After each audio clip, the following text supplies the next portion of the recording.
bigla kaming pinalayas dun sa apartment na yon dahil merong mga problem na hindi ko naman makakwento ngayon. Pero sabi ko sa sarili ko, God, bakit mo kami pinalayas dito sa apartment na to kung dito na lang kami namumuhay dahil maliit lang yung rent. So yun na nga, nagre-renovate na and everything. Patapos na siya. Makita nyo. Patapos na po ang renovation. Minsan yung ano natin, yung heater. Ito nyo ilalagay dito.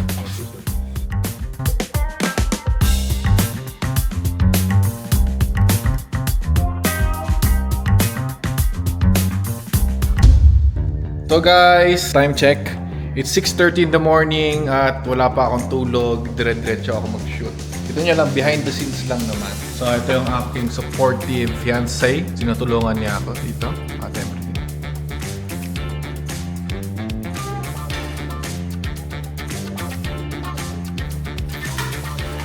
So, ngayon is reaction ulit. 3, 2, 1. Well, good morning sa lahat. May sipon po ako ngayon. Yan ah, alis na po kami. Yun, nakaayos na. Thanks. Sarado ka agad, sayang. Sayang kasi yung kuryente. Sayang yung ano tawag dito. Aircon kasi napakainit sa Pilipinas.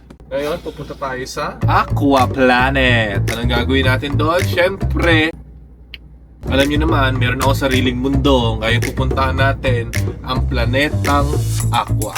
Kita-kita tayo doon at wala pa akong tulog and everything. Kaya kita-kita na lang.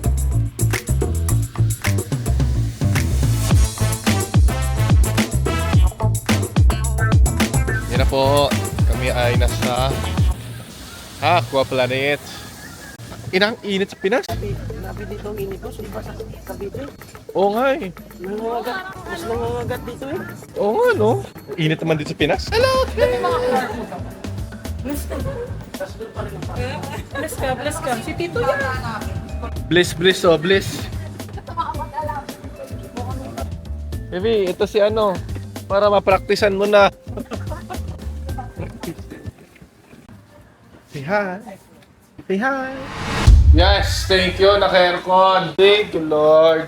So ngayon po, bibili po kami ng food at drinks dahil uhaw na po kami. Sana maging makulimlim or medyo umambon. Final line. Ito na po si Spinal Line. Joke lang. Guys, meron po bagong labas yung Dyson na hair blower. Ayun o, bagong labas na hair blower. Pinsan ni Ali.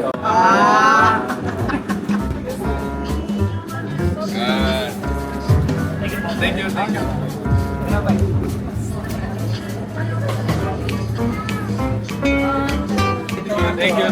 Enjoy kayo ha, enjoy.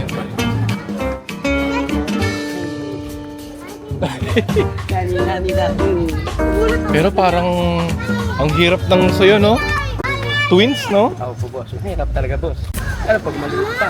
No? Patidi ka? Magpa-dede tapos dede mo pa. Yee! Lamig! Wala dito. Dito. Dalian. Dito. Ano pa? Wow, vlogger! Dito. Pa-picture sa'yo. Pero tipo. Ha? Tipo naman.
ba? Chill lang? Bye-bye, G! Bye-bye, G!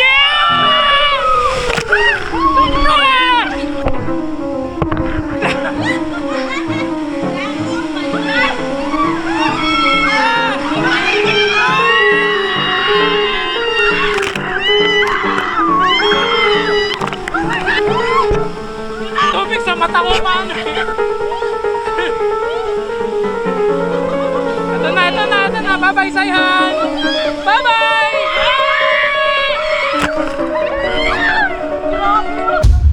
Wala ba elevator dito?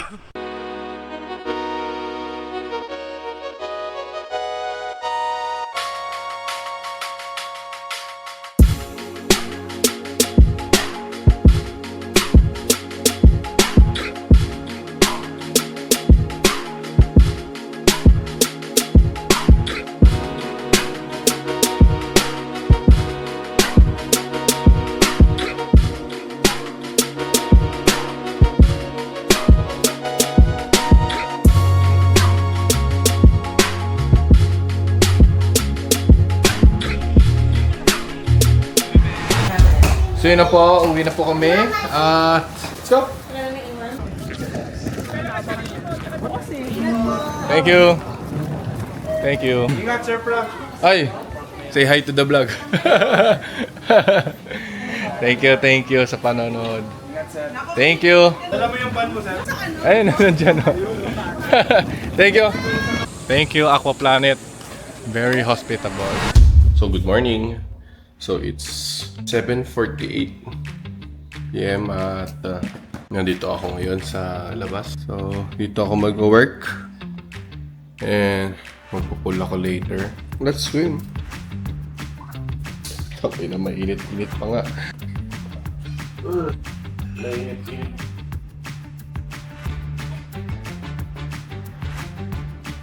So guys, ang naisip ko kasi, napakagaling ni God. Kasi kung isipin nyo, sino ko ba 3 years ago? Ano ba yung mga pangarap na pinapangarap mo 3 years ago at mga nakuha mo na? Ang dami mong nakuhang blessing na hindi mo na malay na nakuha mo na dati pinapangarap mo lang, na dati pinapanalangin mo lang. Pero ngayon, nakuha mo na siya. Kaya ko sinabi to, what if in the next 3 years, mayroong ibigay sa'yo na blessing? May kasabihan nga ako na nagustuhan. Everything you ask God for is ibibigay niya. Pero hindi mo expected na ibibigay niya yung blessing na yon sa way na hindi mo ini-expect. Kasi dati guys, nagrerenta pa kami ng bahay ng partner ko is pinapangarap ko at lagi ako nananalangin at nagpipray kay God na sana meron akong sariling bahay. Kahit di naman sobrang laki, basta meron akong bahay. Lagi ko siya pinapangarap, lagi ko siya pinagdadasal.